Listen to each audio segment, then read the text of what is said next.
Assalamualaikum warahmatullahi wabarakatuh. Salam dan bahagia. Perkenalkan sebelumnya, saya Lutfi Wisnu Gifta Febrian dengan NIM 2020 010046. Pada kesempatan kali ini, saya akan menjelaskan secara singkat tentang sistem produksi manufaktur susu kedelai. Yang pertama ada komponen 6M1I.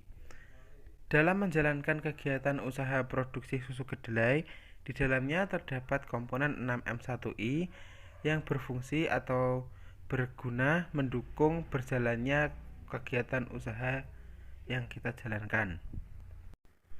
Komponen 6M1I diantaranya ada money, mesin, material, metode, marketing, dan informasi. Yang pertama ada informasi. Informasi merupakan salah satu unsur yang sangat penting dalam kegiatan usaha yang akan kita jalankan. Seperti sebelum kita menjalankan usaha produksi susu kedelai, kita harus tahu informasi dari mana kita akan mendapatkan kedelai sebagai bahan dasar dan di mana kita akan memasarkan produk yang kita buat. Yang kedua ada modal atau money. Sebelum memulai usaha, kita juga membutuhkan modal untuk memulai hingga menjalankan usaha tersebut. Modal dapat berupa finansial atau uang, atau bisa juga berbentuk barang. Dalam usaha susu kedelai, modal berbentuk finansial dibutuhkan untuk membeli bahan dasar pembuatan susu. Akan tetapi tidak hanya uang, alat-alat atau fasilitas yang sudah kita punya sebelumnya juga termasuk modal seperti kompor, panci, serta rumah sebagai tempat pembuatan. Yang ketiga ada atau manusia. Sumber daya manusia juga dibutuhkan untuk membantu melancarkan kegiatan usaha yang akan kita jalankan. Dalam menjalankan kegiatan usaha susu kedelai, sumber daya manusia dibutuhkan untuk membantu meringankan dan membuat pekerjaan lebih efektif, seperti mencari pekerja untuk bagian pengolahan, bagian pengemasan, dan distribusi serta pemasaran. Yang keempat ada material. Material atau bahan baku akan berdampak pada kualitas produk yang akan dihasilkan. Seperti halnya dalam pembuatan susu kedelai, kita harus bisa memilih kedelai seperti apa yang bagus agar susu kedelai yang kita hasilkan juga berkualitas. Selanjutnya yang kelima ada mesin. Maksud dari mesin di sini yaitu peralatan yang digunakan untuk menjalankan kegiatan usaha. Dalam menjalankan usaha susu kedelai, peralatan yang dibutuhkan diantaranya mencakup kompor, panci, saringan, blender, baskom, dan peralatan pendukung lainnya. Selanjutnya ada metode. Metode merupakan cara yang harus diperhatikan diantaranya cara produksi, cara pengemasan, cara pemasaran, dan lain-lain. Pada kegiatan usaha pembuatan susu kedelai, contohnya mengenai resep dan cara yang tepat dalam mengolah, tingkat kematangan, besar kecilnya api dalam memasak, dan cara pencucian dan pengupasan kedelai yang benar. Yang terakhir atau yang ketujuh ada market. Market di sini merupakan pemasaran. Dalam proses pemasaran susu kedelai yang kita buat sebagai kegiatan usaha, kita harus memerhatikan kualitas dan pengemasan produk agar produk kita mampu bersaing di pasaran. Hal yang harus diperhatikan dalam pemasaran yaitu menentukan pangsa pasar dan mempertahankan target pasar yang telah kita dapat. Pada pemasaran susu kedelai mungkin kita bisa menentukan target pasar kita dengan cara dititipkan di warung-warung kelontong, penjual sayuran keliling, dan dititipkan pada penjual jajanan atau makanan tradisional di pasar, dan bisa juga dijual secara mandiri di rumah.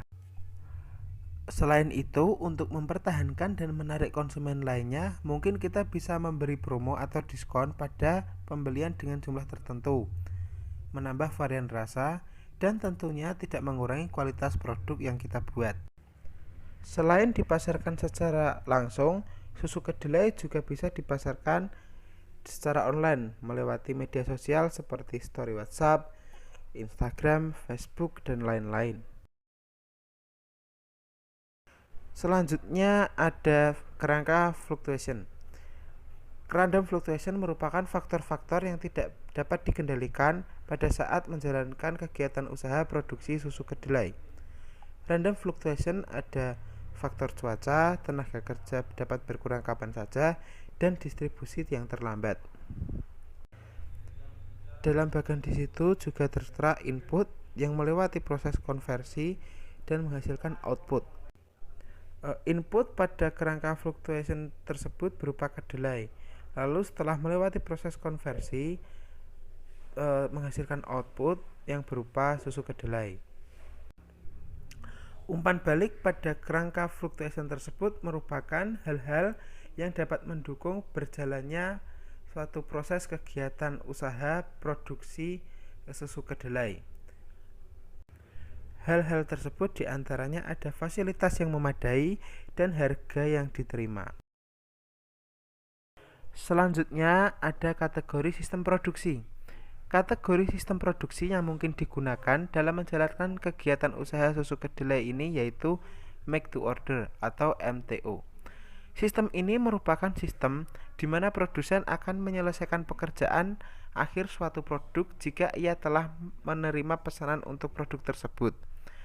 Alasan menggunakan sistem produksi ini karena susu kedelai tidak bertahan lama, jadi produsen akan memproduksi susu kedelai jika ada pesanan yang masuk saja.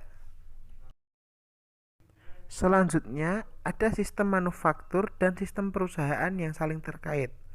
Dalam menjalankan usaha susu kedelai, produsen bisa bekerja sama dengan penjual kedelai yang menyediakan kedelai dengan varietas atau kualitas yang baik, atau bisa disebut kedelai yang berkualitas. Selain itu, untuk pemasarannya, produsen bisa bekerja sama dengan pemilik warung kelontong, penjual sayuran keliling, penjual jajanan pasar, dan dengan reseller penjual online. Yang terakhir ada pengendalian produksi. Untuk pengendalian produksi, produsen susu kedelai bisa menggunakan sistem pre-order.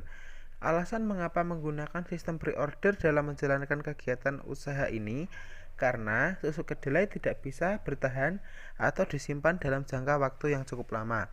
Jadi produsen hanya akan membuat susu kedelai jika mendapat pesanan atau permintaan dari konsumen.